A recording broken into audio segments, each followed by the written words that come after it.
Namaste, myself Triveni Khurana, Assistant Professor, Faculty of Physiotherapy and Diagnostics. Today, we are going to discuss about the indications, benefits, contraindications and technique. What are the indications for stretching? Every patient with symptoms involving the locomotor system, particularly symptoms of pain or constrained movements, should be examined to assess joint and muscle function. If examination shows joint play to be normal but reveals shortened muscle or muscle spasm, then treatment by stretching is indicated. With a view towards preventive medicine, all younger children should be examined and if necessary treated for any disturbed muscle function before symptoms appear. Now, what are the contraindications of stretching?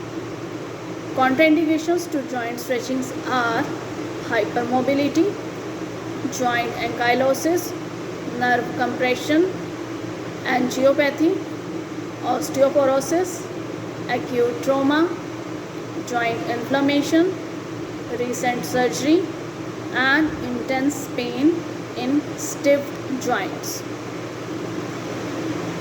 What are the benefits of stretching rehabilitation?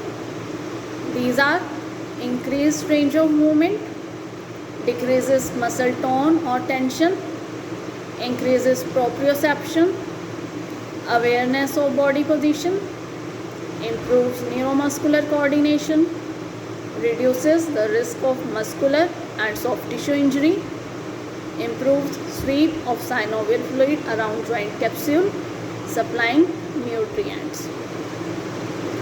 Now there are some factors which affect stretch such as joint biomechanics, muscle structure and muscle insertions, flexibility of muscles and tendons, flexibility of joint capsules and joint ligaments, flexibility of blood vessels, free pathway of nerves, flexibility of surrounding connective tissue and muscles involved in the same movement, periods of immobilization, trauma, surgery, radiation treatment, adhesions and scar tissue, surgical intervention on blood vessels, certain type of joint prosthesis, inflammation, spasticity or rigidity, pain tolerance.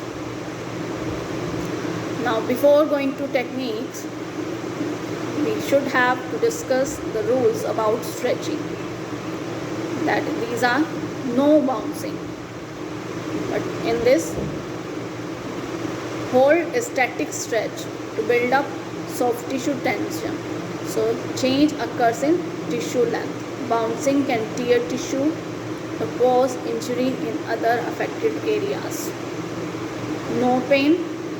Stretching should not cause a sensation of discomfort or sharp pain, particularly indicates that the muscle is being stretched too far. Do not hold the breath. Relax, breathe slowly and rhythmically and focus on the muscle when stretching. Lengthen and stretch the muscle tissue upon exhalation. Know what area needs to be stretched and why. Each individual requires different areas of flexibility. Assessments are helpful to recognize the tight, unstable areas and appropriate stretches need to be prescribed. Maintain balance between stretching and strengthening exercise to ensure joint stability, minimizing the chance of joint injury. Watch for muscle substitution. Be specific on the muscle group being stretched. Make sure that compensatory muscle groups are not overpowering. Now there are some tips related to general stretching. These are: stretching the muscle group is only beneficial when done correctly. Just as there is more than one way to achieve a set goal, there is more than one stretch to enhance flexibility. Based on our experience, gradual, slow, sustained stretches reaching away using correct techniques prevent injuries from occurring. Stretch to the point of moderate tension and maintain the stretch for a minimum of 30 to 45 seconds, preferably 45 seconds. Relax for 5 to 10 seconds between stretches and repeat on the other side. Spend additional time stretching muscles that are chronically tight.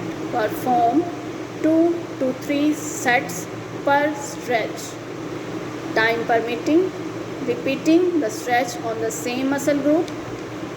Once the body is warmed up, stretches may be held for longer periods of time. What is warm up or why warm up is necessary? Warming up the body by increasing the blood circulation and the heart rate is an essential part. Although some individuals use sun solutions as a warm up if convenient. We recommend a 10 to 12 minutes warm up consisting of a brisk walk, cycling or running. The warm up should be intense enough to increase body temperature, to warm up the muscles and causes a slight sweat but not cause any fatigue. There are benefits of warm up such as increased body and tissue temperature, increased blood flow through active muscles, increase the heart rate, preparing the cardiovascular system for work, increase the exchange rate of oxygen and carbon dioxide from hemoglobin in the blood, increase the speed at which nerve impulses travel, facilitating body movements, increase reciprocal innervation efficiency, allowing muscle to contract and relax faster and more efficiently, decreases muscle tension, enhance the ability of connective tissue to elongate. Now, what is cool down? Cool down period is just as important as the warm up. The cool down period helps the body return to its pre-practice state. A small investment of time for many benefits received. Minimum cool down of 10 to 15 minutes is recommended after each session. Now we are moving towards stretching techniques. Manual stretching may be applied in different ways. Joined in the neutral position as performed in traditional way. Muscles stretched and then concentrating to increase stretch by manual compression. Muscle pre-stretched. Patient tenses up the muscle for 5 seconds and relaxes, and therapist applies manual stretch. Muscle pre-stretched and then manual stretch is applied by increasing joint angle to simultaneously increasing stretching. To intensify stretch effect with manual stretching, it may be applied in several directions. First, away from the proximal musculotendinous junction towards the body of muscle. Example, biceps and femoris. Second, away from the distal musculotendinous junction towards the body of muscle. Example, rectus femoris. Third, across the body of muscle. Example, pronator teres. Fourth, towards insertion away from musculotendinous junction. Example, splenimuscus. Fifth, manual pressure to induce stretch may be applied in different ways, as hand may be applied only locally on the musculotendinous junction or on the site of trigger point or fibrotic tissue due to previous trauma, or hand may be moved stepwise from the musculotendinous junction towards the belly of the muscle to intensify stretch effect, or in the big muscles, hand may also be moved sideways to increase stretch in the lateral and medial side of the muscle, or hand may be allowed to glide from the musculotendinous junction towards the belly of the muscle to intensify stretch effect in different parts of the muscle. In the big muscle, the direction of glide may be changed to ensure that all parts of muscle will be stretched effectively. Now let's see the stretching technique for scalenus anterior. In this, patient is lying on their back. Therapist support head with the body contact and hand at the base of skull. Then therapist apply the thumb or the first metacarpal bone of the other hand on the insertion of the muscle on the rib.